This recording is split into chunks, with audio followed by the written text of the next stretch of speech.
Hello, Covington County. Welcome to Good News Covington County with Brother John and Cousin Jared. It's Monday, the day after Mother's Day. I hope all of y'all had a good day yesterday, and I hope your mothers did too. It's just a fun thing. Mothers are probably the nearest thing to God we'll ever see in our lives. For most of us, they do a great job of civilizing us. I'm convinced we'd still be wearing leopard skins and walking around with big sticks in our hands if it wasn't for mothers. Thank you so much for being great to us. Our first segment this morning is brought to you by a new operation in town, the Roadrunner Car Wash. This is Andalusia's newest and finest car wash. I went there Saturday, and they did a great job. Roadrunner Car Wash is located at the intersection of the Western Martin Luther King Parkway and Prestwood Bridge Road, over there close to Marvin's. They're doing a soft opening right now, but the quality of their car wash and detail services just can't be beat. And their prices will get your attention too. If you want your car to look its best for a little bit of dough, go to Roadrunner Car Wash today. Now on to other news from Andalusia and surrounding communities. After 38 years in banking, Buddy Wilkes, the CEO of Southern Independent Bank, has decided to hang up his cleats. Now, I've known Buddy since he moved here. He had to help me through some difficult times when he was working here as a young banker, and there's not a finer human being in the banking business than Buddy Wilkes. These folks did a good job. Wilkes has spent 38 years in the banking business. He's an Auburn graduate. When he got out of Auburn, he interviewed with the restaurant business, hotels, banks, insurance companies. He even took a job at UPS in Montgomery, and he said that's the hardest work he'd ever done. He eventually found a banking job in Columbus, Georgia, and that's where it all started. Now, while he was at Auburn, he met his wife, Beth, who's an Andalusia native, and she convinced Buddy to move here. Now, Wilkes' mom grew up in the area and was a strong native, so the pull for Andalusia was strong. Beth wanted to come home, he said, and it worked out great. Wilkes joined the commercial bank in 1981. As Buddy said, Mr. Elan Anthony gave him the opportunity. Commercial Bank later became First Alabama and then Regions.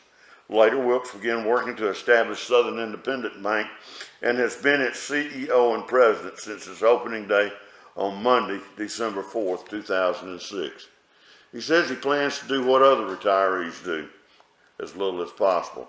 I don't have any other plans than to hunt and fish and visit with my grandchildren. Now, I happen to know that the Wilkes have 4 daughters, Rebecca, Sarah, Mary Beth, and Rachel, and 6 grandchildren, so he's got a lot of playing with grandchildren to do. His retirement becomes effective May 21st of obviously this year, and Micah Garner will become the president and CEO. In other local news, and this is a great article by Lacey Stinson, nearly 400 students were honored by LBW Community College with the college's commencement ceremony on Friday evening. The commencement speaker was Gary Smith, the president and chief executive officer of Power South Electric Cooperative. He reminded the students that they had a whole life in front of them. You're all young. Cherish these years and celebrate each day because it's truly special. In total, there were 373 graduates who completed their degrees this summer. 24 earned associates in the arts, 154 earned associate's degrees in science, 81 earned associate's degrees in applied sciences, and 113 earned certificates. That certificate program is something special, folks. It turns out folks that can contribute to the income and revenue of this county in a hurry, and they are surely well qualified. Also recognized as an outstanding alumni was Jimmy Hutto, who had worked with LBW for 36 years. His message to the students is that anything is possible. I wish the best for all of you as you move forward with your career in anything you decide to do. Jason Jesse, Dean of Student Affairs, also recognized Brandon Walker and Peyton Carpenter as the college's 2018 All-Alabama Academic Team members. Walker will transfer to Auburn University in Montgomery and plans to earn a law degree. Carpenter plans to attend Troy University and get a degree in nursing. Jesse said each year that the Student Affairs selects students to represent the college on the All-American team, and these students were chosen based upon their academic achievements, leadership skills, and community service. And we're going to have another story a little bit later on academic skills and leadership in the community. Now we're going to stop for a break. We'll be back shortly. Our next news is brought to you courtesy of Bauer Auto Parts, located at 304 East Cummins Avenue in Opp, Alabama. If you need auto parts, check out the best four-letter word in the auto parts business, Napa. Napa Auto Parts at Bauer Auto Parts is about as good a place as you'll ever find them. Call Jamie, Bauer, or Jackie, or any of the crew at Bauer Auto Parts in Opp at 334-493-4017 for all your auto parts, heavy duty, and hydraulic systems needs. That's Bauer Auto Parts in Opp, Alabama, 334-493-4017. Now, in other local news is, politics is going on everywhere. But politics is going to come to an end. In fact, we've got a big election coming up pretty quick. But you better be registered if you want to vote. And there's a great article. It was in the Andalusia Star News about those very things. Those who wish to vote in Alabama's 2018 primary elections on Tuesday, June 3rd, have a week to register to vote. Monday, May 21st is the voter registration deadline. Voter registration applications are available at the Alabama Secretary of State website and may be completed online or downloaded. Applications are also available at the probate judge's office in the courthouse and in the Board of Registrar's office in the county administration building. Alabama law requires that the probate judge of each county publish an alphabetic list of qualified electors by precinct no later than 20 days before the election, and that's the reason for the deadline. This list is expected to be published on Wednesday, which should be the 23rd. On June 5th, Alabama voters may choose to cast a ballot for a Republican or Democratic primary. In the current election year, voters will choose a governor, a lieutenant governor, a U.S. representative to Congress, an attorney general, a chief justice, and 2 associate justices to the Alabama Supreme Court. They'll also elect 4 appellate judges, a secretary of state, treasurer, auditor, commissioner of agriculture and industries, and members to serve on the Public Service Commission. Locally, the voters will choose a sheriff and members of the Republican and Democratic executive committees. Those who wish to participate in the sheriff's race must choose to vote in the Republican primary, where incumbent Dennis Meeks is seeking a 4th term and is being challenged by Nikki Carnley and Blake Turman. The Republican ballot also includes a challenge seat for the State Republican Executive Committee, with Stephen King and Wiley D. Ward both vying for the job. On the Democratic ballot, Harriet J. Hubbard and Hazel Jeanette Lewis both seek election to the Democratic Executive Committee. Those who wish to vote absentee in the primary must request an absentee ballot by Thursday, May 31st, and the ballots must be postmarked by Monday, June 4th. If a candidate fails to receive a minimum of 50% plus 1 of the votes cast in any race, the runoff election will be held on July 17th, and I anticipate we'll see quite a bit of that. With 5 candidates on the Republican ballot for governor, 6 seeking the Democratic nomination for governor, and 5 people vying for the Republican nomination of the U.S. House of Representatives, many political pundits expect a runoff to be necessary. Alabama law no longer allows crossover voting, which means if a voter opts to participate as a Democrat on June 5th, he or she will not be allowed to cross over and vote in a Republican runoff, and vice versa. Now, another news event we've been following is a Little Black Dress fundraiser. It's coming up on May 19th, and comedian Leanne Morgan, who's no stranger to Andalusia, she was here last year at the Little Black Dress event, will be coming back to Andalusia for the event set for May 19th at the Andalusia Country Club. Leanne's a native of Eastern Tennessee And Morgan is described as Scarlett O'Hara turned soccer mom. I just want to see her make a soccer outfit out of those drapes. Everybody wanted her back, organizer Curtis Simpson said. From the very next day, they were asking me, get her again, get her again. Morgan is entertained at the Little Black Dress and was also featured by the Covington Arts Council. There'll be a social hour, dinner, show, and a silent auction that's just for women and will benefit the Covington County Imagination Library, a literacy program that provides free books to children aged birth to age 5 years old. These children are residing in Covington County and then by the time they're 5, they will all have a library of 60 books. At the present, the program serves $975. The program is affiliated with the Dolly Parton Imagination Library or Literacy Program, which helps provide the books at reduced cost. Simpson said every child's first book is The Little Engine That Could, and the last one is Look Out Kindergarten, Here I Come. This is the only fundraiser for this organization, Simpson said. The silent auction and social hour featuring live music begin at 6 p.m. and dinner will be at 7. In the past, the event has included a fashion show, but this year the fashions will be displayed on mannequins throughout the evening. Clothing will be from Town and Country Boutique, and LuLaRoe will be the featured line. Individual tickets are $100, a table of 6 is $500, and a corporate sponsorship is $1,000. Tickets are available at Harold's. It's a great event. Don't miss it, ladies. We'll be back in just a minute. Welcome back to Good News Covington County. Our next local news is brought to you by the folks at Andalusia Tire Company here in Andalusia, located at 850 Western Bypass. If you got a flat on anything from your bicycle to the Terragator at the co-op spreading fertilizer, your best choice to get rolling in a hurry is Andalusia Tire Company. Call Jimbo, Todd, and Greg Caton at 334-222-3136 for your tire and chassis needs. They'll do the work right the first time.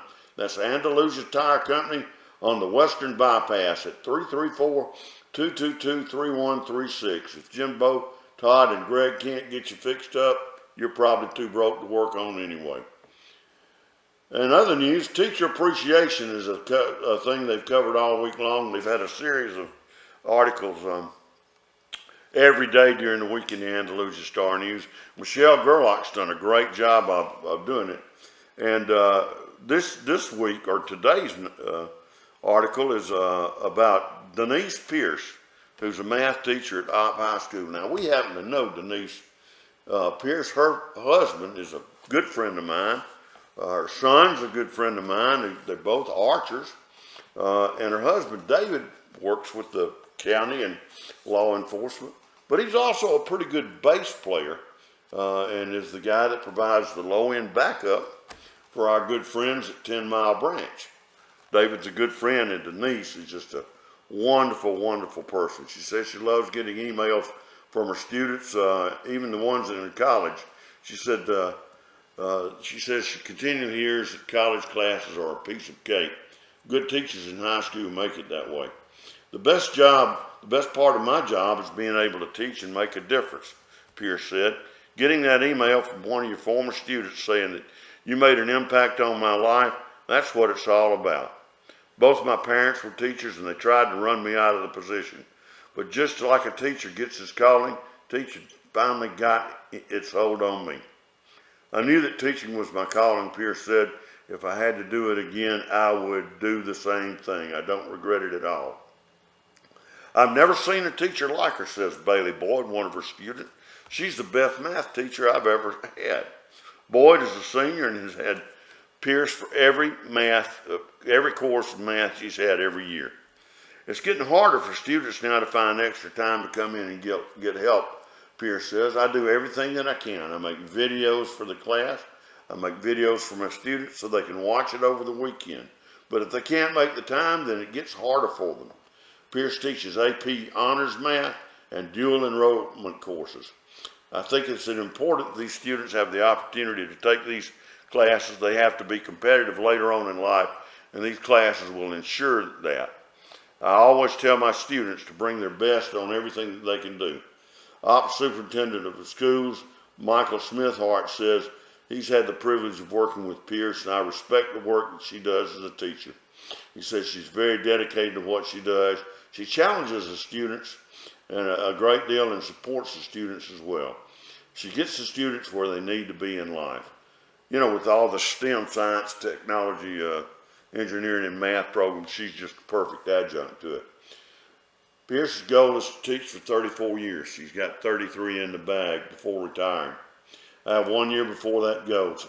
It scares me to think about it. In her spare time, Pierce and her husband, David Pierce, that's 10 Mile Branch Pierce, who we've had on here and playing and we'll interview later, have gotten into the bluegrass music. I started playing the mandolin last May and also play piano and organ. I play the organ at Opp Methodist Church, and I traveled to Laverne to play with several of their musicals. When Pierce was still in college, she had John Beasley from Andalusia High School as a mentor, and a finer person you couldn't have either.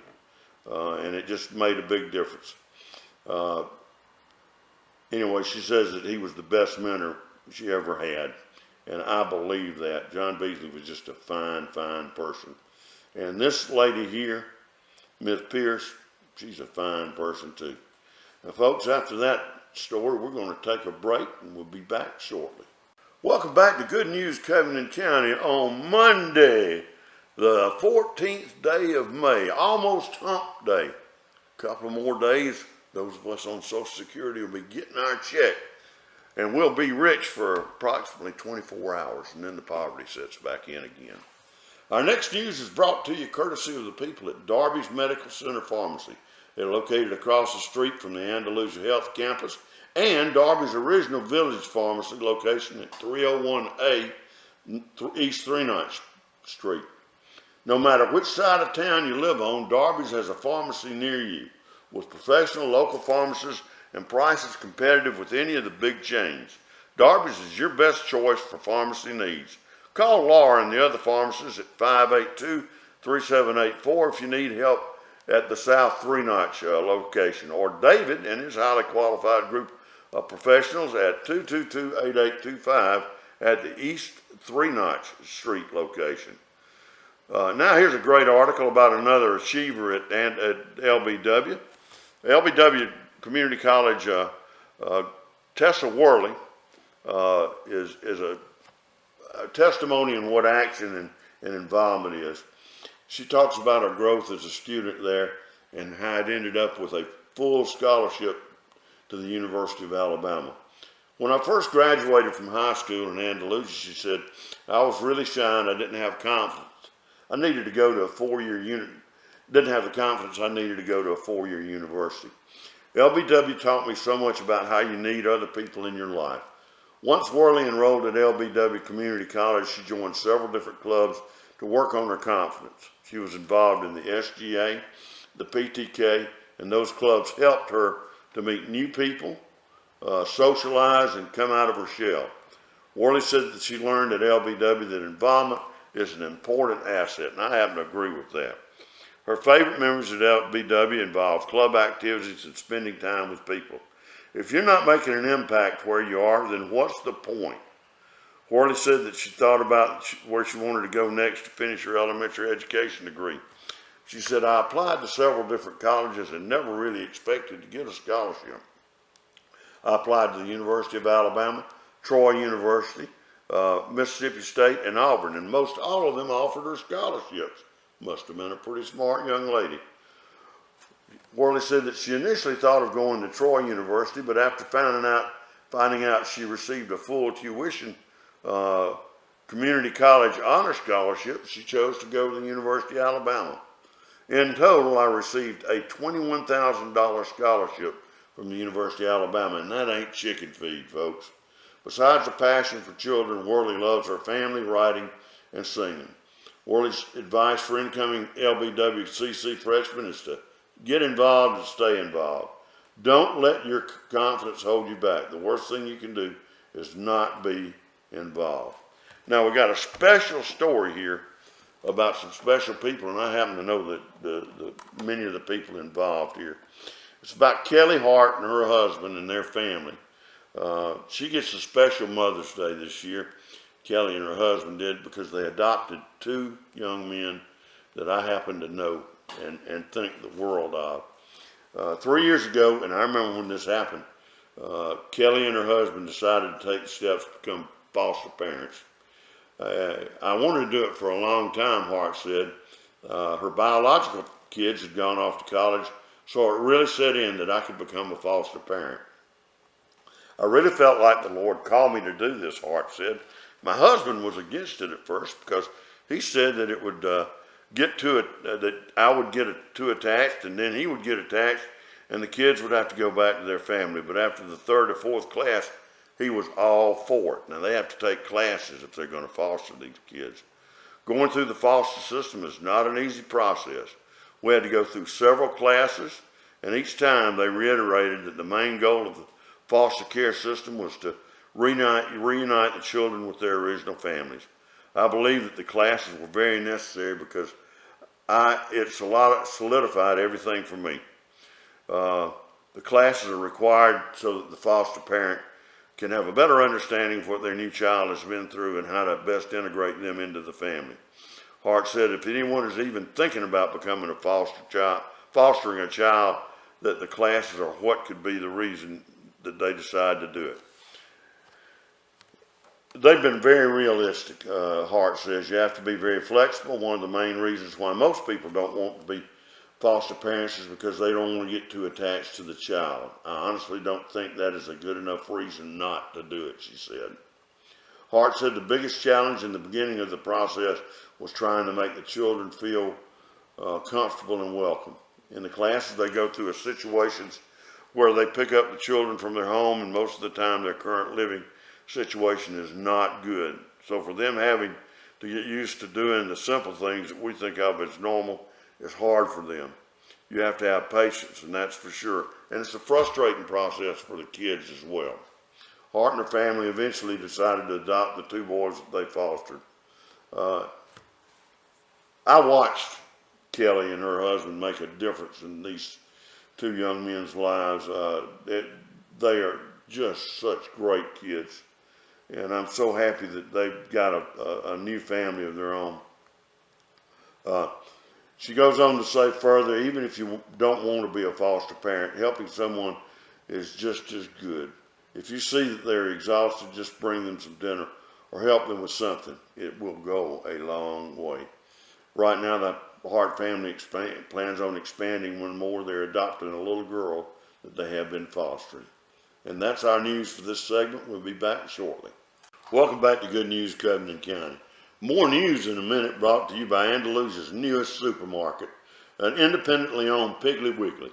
Piggly Wiggly is busy stocking the shelves at their new, soon-to-open location at 1130 Dr. Martin Luther King Expressway in Andalusia. Soon you'll be able to meet Tim, the coach, and a lot of your old friends from Winn-Dixie. Hey, we've already met these folks, and they're going to be great to do business with. And their meat department is still going to be the best in town. Piggly Wiggly, opening soon for all your grocery needs. Now, a lot of this section is going to be on sports, and a lot of it's going to be about the Pleasant Home team and the Op Bobcats in softball, women's softball. In lady softball, the Lady Bobcats opened the tournament they're playing in Gulf Shores with a couple of big wins. It was Op 5, Clark County 2. The Op Bobcats advanced to the second day of Class A South Regional Tournament in Gulf Shores after knocking off Clark County 5-2 in the opening round. In the top of the first inning, Clark County got a pair of 2-out base runners, but Gracianne Spears and Tamaya Dixon had to fly out, and then Hannah Wisburn went down for the final out of the inning. In the top of the third inning, Clark County used a couple of hits to make it a 2-0 lead, but Maggie Short got things started for the Lady Bobcats in the bottom of the third inning when she singled with 2 outs in the frame. Prater then laced the ball to a gap in the outfield and turned on the afterburners, and she raced around the bases for an inside the park home run to tie the game. That's one of the most exciting plays you'll ever see in any sport. The Lady Bobcats would then grab the lead in the bottom of the fourth inning. Annabeth Kendrick reached on a one-out single and advanced to second on a sacrifice bunt from Gracie Kidd. Wismer followed with a bunt single that allowed Kendrick to score for a second from the second base and put the Lady Bobcats on top 3-2. There was no looking back from this point. Opp was bound to win. In the bottom of the fifth inning, Short doubled to get things going for the Lady Bobcats. After Prater moved Short around on an error, Short came around to score on a wild pitch. Spears followed with a sacrifice bunt that allowed Prater to score in the final run of the game, ending in a 5-2 victory for Opp. In the second game, the Lady Bobcats advanced to the Class 3A Southern Regional after holding off Providence Christian in the final inning for a 4-3 win. Pleasant Home, unfortunately, had a great run but ended up being ousted. In an article by Josh Dutton, the Pleasant Home Lady Eagles fought hard on Friday, but were eliminated from the playoffs after falling to Sweetwater in the second qualifier game of the Class 1A Southern Regionals at Gulf Shores. It was Pleasant Home 4, Highland Home 2. Pleasant Home grabbed the early lead and held off Highland Home for a 4-2 victory in Friday's final elimination game. Ava Bailey stuck out the first batter, then she faced her way into a 1-2-3 opening frame. Hope Gunner reached base off a one-out error in the bottom of the first inning and then moved up on a single from Bella Worley. The Lady Eagles then loaded the bases with someone with one out as Amy Kate Bulger, who has been a star all year long, reached safely. Ansley Johnson then gave the Lady Eagles a 2-0 lead when she drove Gunner and Worley in. Natalie Schwartz followed with a run-scoring field of choice to put the Lady Eagles up 3-0. Highland Home picked up 2 runs in the top of the second inning. In the bottom of the sixth inning, Schwartz got things started with a triple and then came around to score the final run of the game. Opp wins again. Third game, they played their hearts out. Pleasant Home 11, Kinston 7. The Lady Eagles moved into the second qualifier after knocking off Kinston 11-7 in the second elimination round. The Lady Eagles fell behind in the opening frame but battled back with a big second and third inning to pick up the win. Schwartz, Gunner, and Bess Worley each scored 2 runs in the win. And the one that broke their back, Sweetwater, beat Pleasant Home 6-5. In the final Class 1A South qualifier, the Lady Eagles were eliminated after falling to Sweetwater 6-5. Sweetwater built a 6-0 lead in the first 6 innings before the Lady Eagles turned it on in the bottom of the 7th inning. Pleasant Home plated 5 runs in the final frame, but came up just 1 short in the 6-5 loss. Ladies, proud of you. You did a great job. Tough game, I'm sure. Now, folks, we'll be back in just a minute with more. Welcome back to our final segment of Good News Covington County, where we cover the news, the weather, the buzzard report, and fishing tables. All these are brought to you by Anthony King and all the outfitters and guides at Fletcher's Outdoors in Andalusia. If you need expert advice on what's biting on the local lakes, ask the folks at Fletcher's. They'll tell you what's biting, and they'll also tell you what that's biting is being caught on. For all your hunting and fishing needs, yes, even the ice, the coolers, and the ice, check with Fletcher's Outdoors, located on the corner of Martin Luther King Bypass and Brooklyn Road. Oh yeah, if you're hungry, Fletcher's has got a breakfast buffet that's worth waking up early for. For today's Salt on the Tables, we go to Bassmasters for their local information. Monday and Tuesday should be pretty doggone good to excellent fishing days on local waters. Today from about 11:08 Monday to about 1:58 will really be hot. And another really hot time for fishing will be tonight from 11:38 p.m. to about 1:25 a.m. on Tuesday morning. Both days should be really productive as the new moon prepares to rise the night of May 15th. Our buzzard report. We got up early and checked the buzzards, and doggone it, they were up earlier than we were, and I only found 4 out there today. I'm sure they're out doing their good scavenging somewhere. Now, coming to you, here's our comments. Coming to you from our address at number 12 Court Square. The Buzzard Report is reported to you from a roost high over the courthouse, and as I said, the count is 7. Here's our local weather. Monday, about a 20% chance of rain. There'll be some sun in the morning with increasing clouds during the afternoon. A high of about 96 degrees Fahrenheit. Where did the spring go? Winds north-northeast at 5 to 10 miles an hour. Monday night, a 20% chance of precipitation. Mainly cloudy. A stray shower or a thunderstorm is possible. Low about 68 degrees Fahrenheit tonight. Winds light and variable. I have it on good authority from my local weather guru, Arthritis McDaniel, that Tuesday is really going to, it really is going to rain. Maybe Wednesday and Thursday too. I know that the rain chances go up to about 50% on Tuesday, and they seem to be holding that way for Wednesday. We have a chance of scattered thunderstorms with a high near 88 degrees Fahrenheit. Winds northeast at 5 to 10 miles per hour. A chance of rain is 50%. Tuesday night, we have a 60% chance of participation with rain showers early and overcast skies late. Thunder is possible with a low of 68. Winds are light and variable. Again, a chance of 60%. Well, that's about all, folks. We'll see you tomorrow, but please remember 2 things. Be kind to one another and shop local. Thanks for watching.